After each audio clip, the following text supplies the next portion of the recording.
How to treat and cure antisocial personality disorder. Few individuals seek medical attention specifically for antisocial personality disorder, ASP. People with antisocial personality disorder who seek care do so for other problems such as marital discord, alcohol or drug abuse, or suicidal thoughts. Family members or the courts may send some people with ASP to a mental health counselor for evaluation. People with ASP often appear to have poor insight and may reject the diagnosis or deny their symptoms.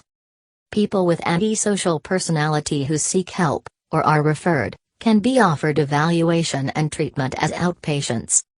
Patients can be offered an array of services, including neuropsychological assessment, individual psychotherapy, medication management, and family or marital counseling. Unless the person risks harming himself or others, hospital care is not needed. In fact, people with ASP can be disruptive in inpatient units, for example, becoming belligerent when their demands are unmet or using manipulation to gain favors. Psychotherapy for people with ASP should focus on helping the individual understand the nature and consequences of his disorder so he can be helped to control his behavior. Exploratory or insight-oriented forms of psychotherapy are generally not helpful to people with ASP. Cognitive therapy for antisocial personality. Cognitive therapy, first developed to help patients with depression, has recently been applied to ASP. The therapist should set guidelines for the patient's involvement, including regular attendance, active participation, and completion of any necessary work outside of office visits. The patient who submits to therapy only to avoid a jail term is not intent on improving. Therapy must be more than a means by which the antisocial tries to elude the consequences of his behavior. The cognitive therapy's major goal is to help the patient understand how he creates his own problems and how his distorted perceptions prevent him from seeing himself the way others view him. Because people antisocial personality tend to blame others, have a low tolerance for frustration, are impulsive, and rarely form trusting relationships, working with these individuals is difficult. People with ASP often lack the motivation to improve and are notoriously poor self-observers. They simply do not see themselves as others do. Therapists must be aware of their own feelings and remain vigilant to prevent their emotional responses to their patients from disrupting the therapy process. No matter how determined the therapist may be to help an antisocial patient, it is possible that the patient's criminal past, irresponsibility, and unpredictable tendency toward violence may render him thoroughly unlikable. The best treatment prospects come with professionals well-versed in ASP, who can anticipate their emotions and present an attitude of acceptance without moralizing. Medications for antisocial personality. No medications are routinely used or specifically approved for ASP treatment. Several drugs, however, have been shown to reduce aggression, a common problem for many antisocials. The best documented medication is lithium carbonate, which has been found to reduce anger, threatening behavior, and combativeness among prisoners. More recently, the drug was shown to reduce behaviors such as bullying, fighting, and temper outbursts in aggressive children. Phenytoin, dilantin, an anticonvulsant, has also been shown to reduce impulsive aggression in prison settings. Other drugs have been used to treat aggression primarily in brain-injured or mentally retarded patients. These include carbamazepine, valproate, propranolol, buspirone, and trazodone. Antipsychotic medications also have been studied in similar populations. They may deter aggression, but potentially induce irreversible side effects. Tranquilizers from the benzodiazepine class should not be used to treat people with ASP because they are potentially addictive and may lead to loss of behavioral control. Medication may help alleviate other psychiatric disorders that coexist with ASP, including major depression, anxiety disorder, or attention deficit/hyperactivity disorder, thus producing a ripple effect that can reduce antisocial behavior. Mood disorders are some of the most common conditions accompanying ASP and are among the more treatable. For reasons that remain unknown, depressed patients with personality disorders tend to not respond as well to antidepressant medication as depressed patients without personality disorders. Antisocials with bipolar disorder may respond to lithium carbonate, carbamazepine or valproate, which can help stabilize moods and may lessen antisocial behavior as well. Stimulant medication can be used to reduce symptoms of attention deficit disorder, a condition that can compound the aggression and impulsivity that may accompany ASP. Stimulants must be considered judiciously because they can be addictive. Uncontrollable and dangerous forms of sexual behavior may be targeted by injections of medroxyprogesterone acetate, a synthetic hormone that reduces testosterone levels. Addiction and family counseling. Alcohol and drug abuse present major barriers for treatment of a person with underlying ASP.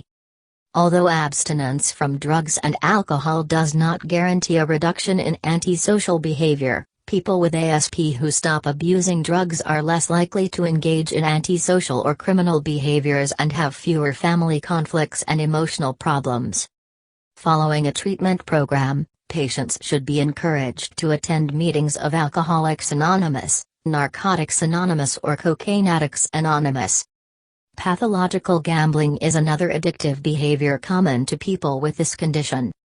Although few formal treatment programs exist for people so preoccupied with gambling that nothing else matters, people with the disorder should be encouraged to attend Gamblers Anonymous. People with antisocial personality disorder with spouses and families may benefit from marriage and family counseling.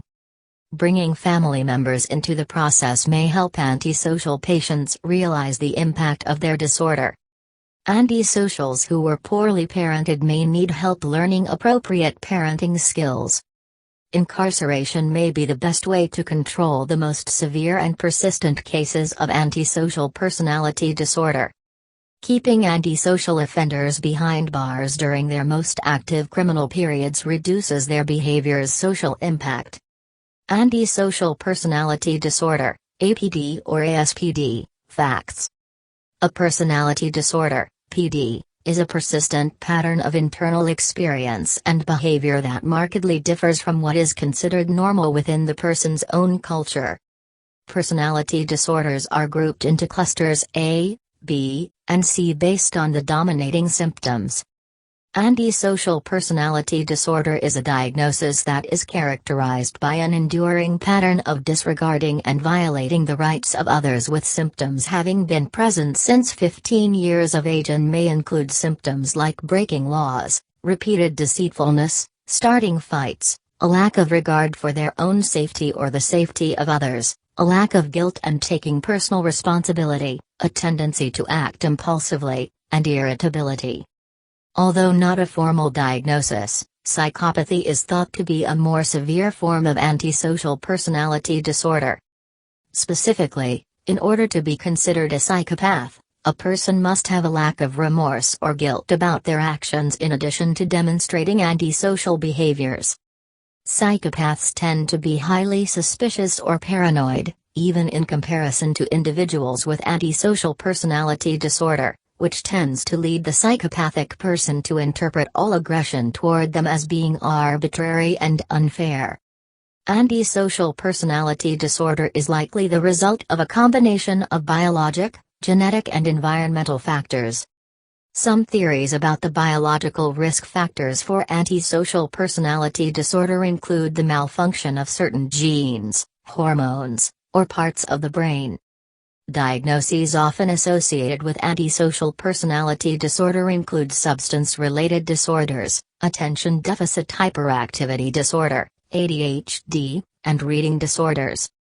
Theories regarding the life circumstances that increase the risk for developing antisocial personality disorder include a history of childhood physical, sexual, or emotional abuse, neglect, deprivation, or abandonment, associating with peers who engage in antisocial behavior, or having a parent who is either antisocial or alcoholic. Since there is no specific definitive test that can accurately diagnose antisocial personality disorder, Healthcare professionals perform a mental health interview that assesses for the presence of antisocial symptoms.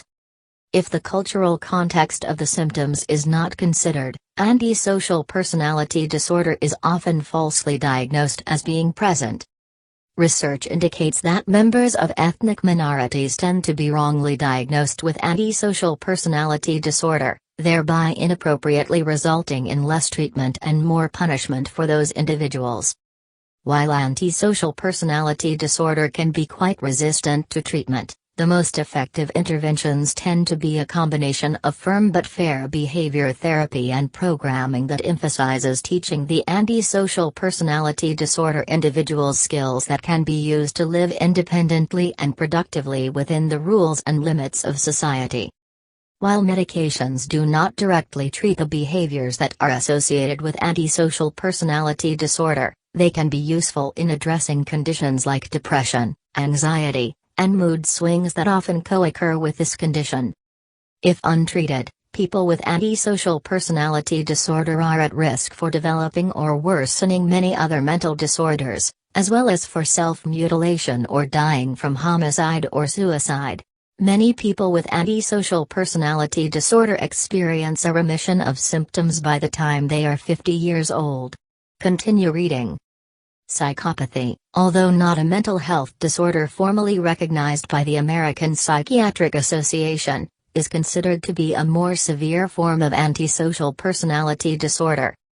Specifically, in order to be considered a psychopath, also called a sociopath, a person must have a lack of remorse or guilt about their actions in addition to demonstrating antisocial behaviors. Other core symptoms of this condition are thought to include a severe lack of caring for others, a lack of emotion, overconfidence, selfishness, and a higher propensity for aggression compared to other people with antisocial personality disorder. While statistics indicate that 50% to 80% of incarcerated individuals have been found to have antisocial personality disorder, only 15% of those convicted criminals have been shown to have the more severe antisocial personality disorder type of psychopathy. Psychopaths tend to be highly suspicious or paranoid, even compared to people with antisocial personality disorder.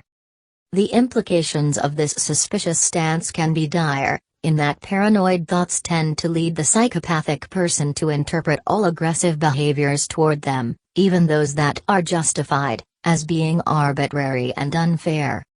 Other conditions that are thought to be risk factors for antisocial personality disorder include substance abuse, attention deficit hyperactivity disorder, ADHD, reading disorder, or conduct disorder, which is diagnosed in children. People who experience a temporary or permanent brain dysfunction, often also called organic brain damage, are at risk for developing violent or otherwise criminal behaviors.